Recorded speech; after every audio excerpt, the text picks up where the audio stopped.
Au nom du Père et du Fils et du Saint-Esprit. Amen. Un seul Seigneur, une seule foi, un seul baptême, un seul Dieu et Père. Évangile de Jésus-Christ selon saint Luc.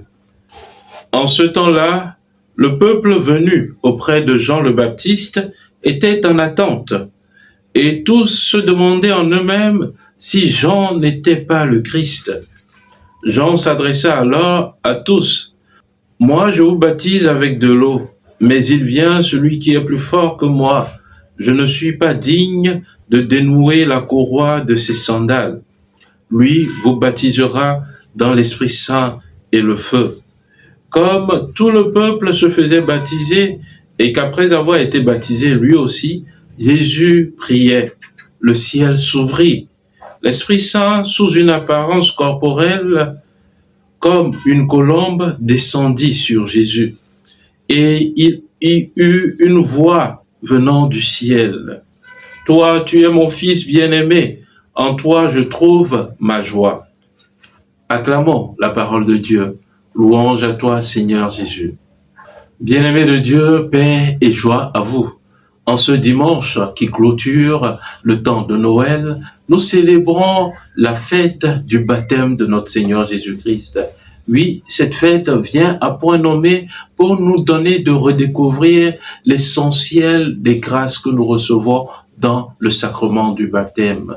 Alors, dans l'évangile qui nous est proposé aujourd'hui en méditation, nous voyons deux personnages, Jean le Baptiste, puis Jésus. Et ces deux personnages nous donnent de contempler deux ères différentes. Jean est appelé Baptiste parce qu'il conférait un baptême destiné à préparer le chemin du Seigneur, destiné à un baptême de conversion. Voilà. Donc tout le peuple d'Israël qui a été en attente de ce Messie était venu vers Jean pour véritablement chercher à se préparer pour accueillir le Sauveur, le Messie. Donc, par ces propos, Jean le Baptiste le dit lui-même, qu'il vient, celui qui est plus fort que moi. Moi, je baptise dans l'eau, mais lui, il vous baptisera dans l'Esprit Saint et le feu. Puis, Jean le Baptiste s'éclipse et laisse place au Messie, Jésus, qui lui aussi a été baptisé par Jean et nous ouvre une nouvelle ère, une nouvelle création, l'ère chrétienne. Alors, chers frères et chères sœurs, le baptême de Jean est clairement différent du baptême que nous recevons aujourd'hui, le baptême chrétien, le baptême de Jésus. Le baptême de Jean est un baptême de conversion, comme nous l'avons dit, mais le baptême que nous recevons, le baptême chrétien, le baptême de Jésus, est reçu au nom du Père et du Fils et du Saint-Esprit, au nom de la Trinité Sainte. Et cette Trinité Sainte, nous la voyons dans l'évangile d'aujourd'hui, est totalement représentée pour nous dire que nous recevons toute la Trinité dans le sacrement du baptême que nous recevons. Alors Jean le Baptiste nous dit, celui qui vient après lui et qui est plus fort que lui, nous baptisera dans l'Esprit Saint et le feu. Et nous voyons que quand Jésus a été baptisé, l'Esprit Saint est descendu sur lui, et le feu que Jésus vient communiquer, c'est le feu de son amour. Nous le voyons dans l'évangile de Luc au chapitre 12. Je suis venu apporter un feu sur la terre, et comme je voudrais qu'il soit déjà brûlant, le feu de l'amour de Dieu. Alors, nous vient une question toute simple. Pourquoi Jésus se fait baptiser? Le baptême que donnait Jean est un baptême de conversion. Pourquoi Jésus, lui qui est sans péché, se fait baptiser? Pour répondre à cette question, l'Évangile nous le dit. Comme tout le peuple se faisait baptiser, Jésus, lui aussi vient se faire baptiser. Jésus, sa mission est de réconcilier l'humanité tout entière avec son Dieu. Alors, lorsque ce baptême est conféré par Jean, Jésus ne pouvait pas se mettre en marge. Il venait lui aussi. Comme il est homme, il vient lui aussi recevoir ce baptême. Et nous le comprenons également dans sa mission, puisque à la croix, nous voyons que Jésus a porté toute l'humanité. Il a porté nos péchés. Or, il n'a pas commis de péché. Il est mort pour nous.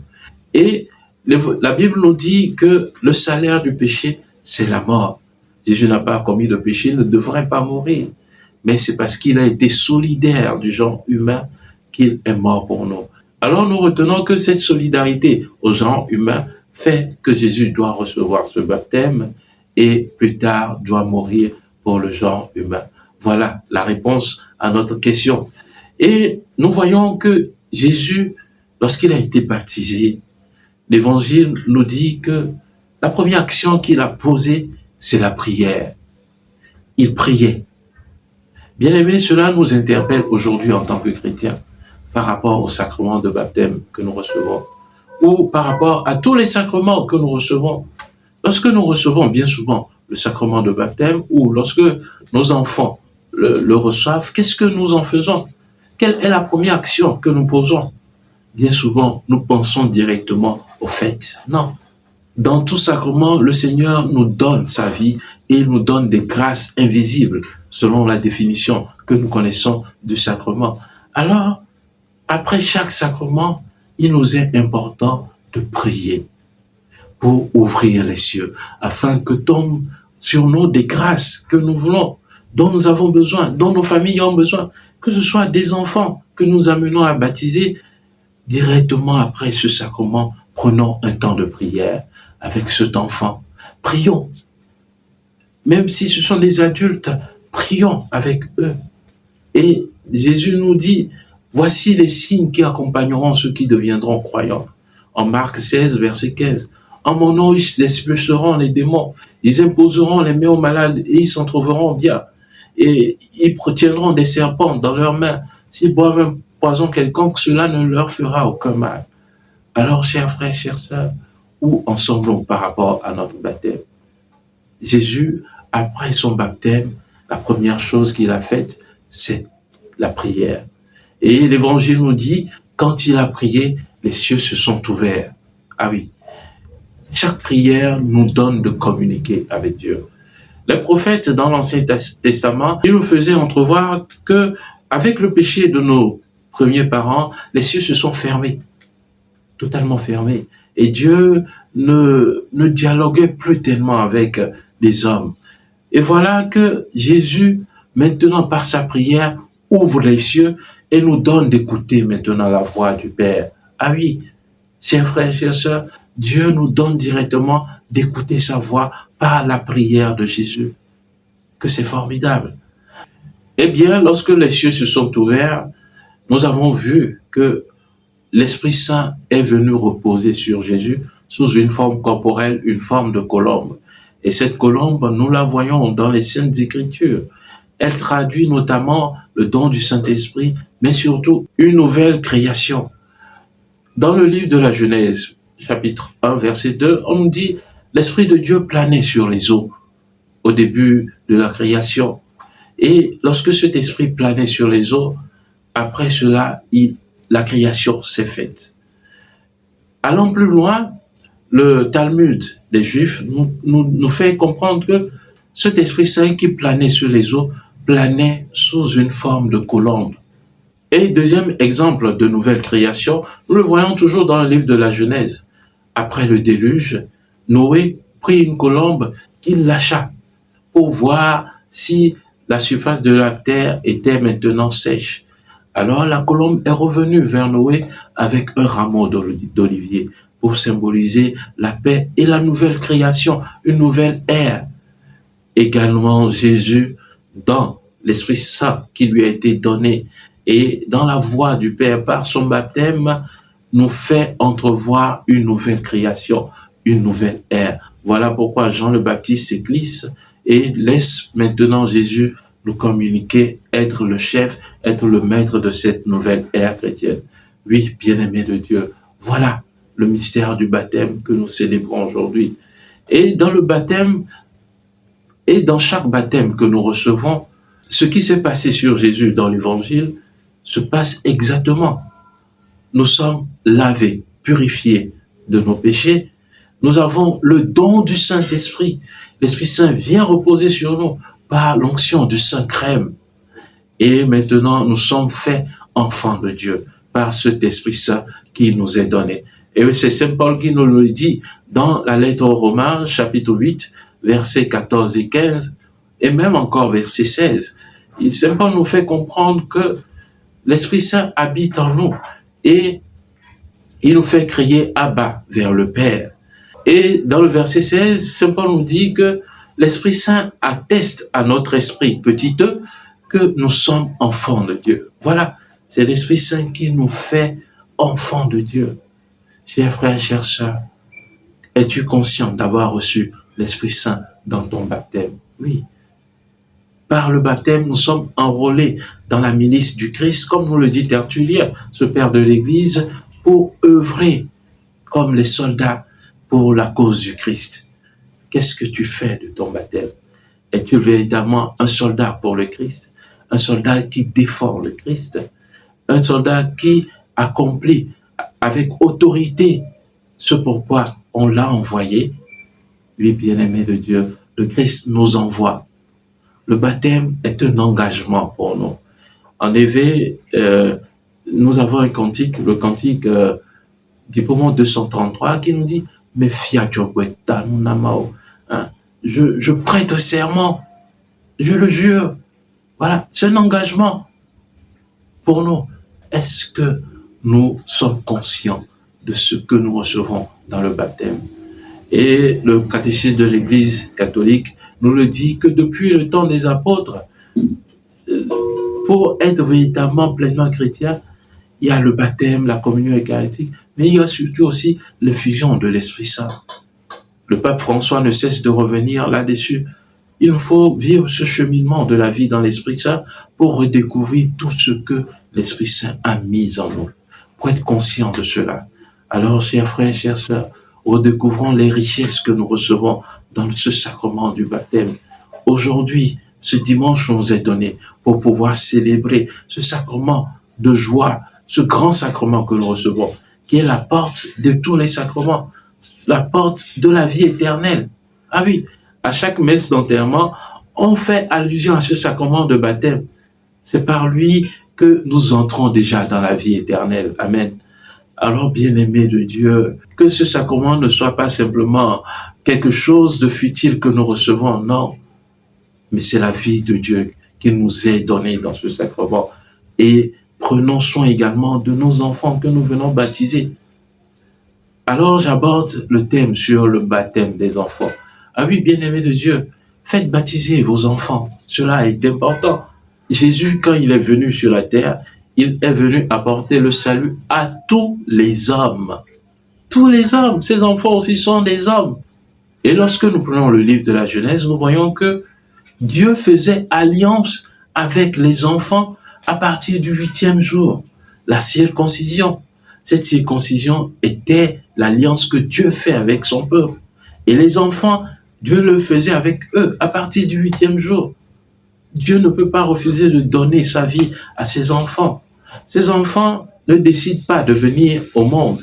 Ces enfants ne décident pas de ce qu'ils vont manger. Ces enfants ne décident pas de l'école qu'ils vont fréquenter. Ces enfants ne décident pas de quoi ils vont se vêtir.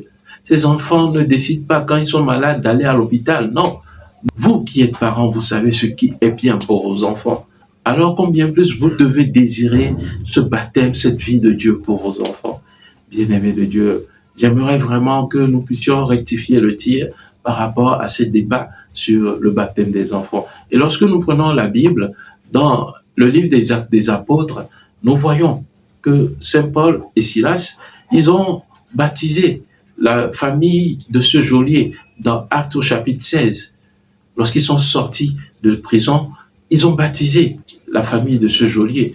Deuxième chose, dans le livre des Actes des Apôtres, toujours chapitre 2, Pierre, dans sa prédication, il disait « Cette promesse est pour vous, pour vos enfants et pour les générations à venir. » Pour vos enfants, la promesse de Dieu est pour même ses enfants. Alors Dieu ne peut pas priver ses enfants. Et nous voyons même le cas de Stéphanas dans la première lettre aux Corinthiens, Saint Paul toujours.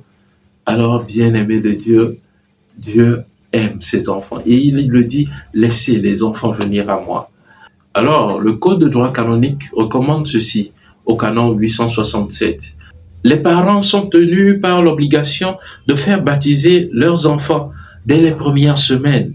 Ils iront trouver leur curé au plus tôt après la naissance et même avant, afin de demander le sacrement pour leur enfant et d'y être dûment préparés. Alors, bien-aimés de Dieu, nous avons ce devoir impérieux de faire baptiser nos enfants, et ce, dès les premières semaines. Nos parents, les vieilles personnes dans nos maisons, ont gardé cette tradition-là. Lorsque vous prenez leur carnet de baptême, vous allez voir qu'ils sont baptisés dès les premiers jours après leur naissance. Alors aujourd'hui, nous perdons cette richesse-là. Redécouvrons véritablement la beauté de cette richesse. Il y a aussi également ce débat sur le baptême par immersion, par aspersion. Retenez que l'Église catholique reconnaît les deux formes et pratique les deux formes de baptême. Au canon 854, le Code de droit canonique le dit. Le baptême par immersion, le baptême par aspersion est reconnu par l'Église. Alors, bien-aimés de Dieu, redécouvrons la richesse de notre Église. Ah oui. Et engageons-nous comme des soldats pour défendre notre foi et également vivre pleinement de notre foi. Alors que par la célébration de cette fête du baptême du Seigneur, le Seigneur nous donne de raviver en nous les dons et les grâces reçues dans notre sacrement de baptême. Amen. Prions le Seigneur. Dieu éternel et tout-puissant, quand le Christ fut baptisé dans le Jourdain et que l'Esprit Saint descendit sur lui, tu l'as manifesté solennellement comme ton Fils bien-aimé. Accorde à tes enfants d'adoption qui ont reçu la nouvelle naissance de l'eau et de l'Esprit d'être toujours fidèles à ce qui te plaît. Par Jésus-Christ, ton Fils, notre Seigneur, qui vit et règne avec toi dans l'unité du Saint-Esprit, Dieu pour les siècles des siècles. Amen. Et que Dieu Tout-Puissant vous bénisse, le Père et le Fils et le Saint-Esprit. Amen. Bon dimanche, bonne fête du baptême du Seigneur et bonne semaine de prière et de travail à tous et à chacun. Amen.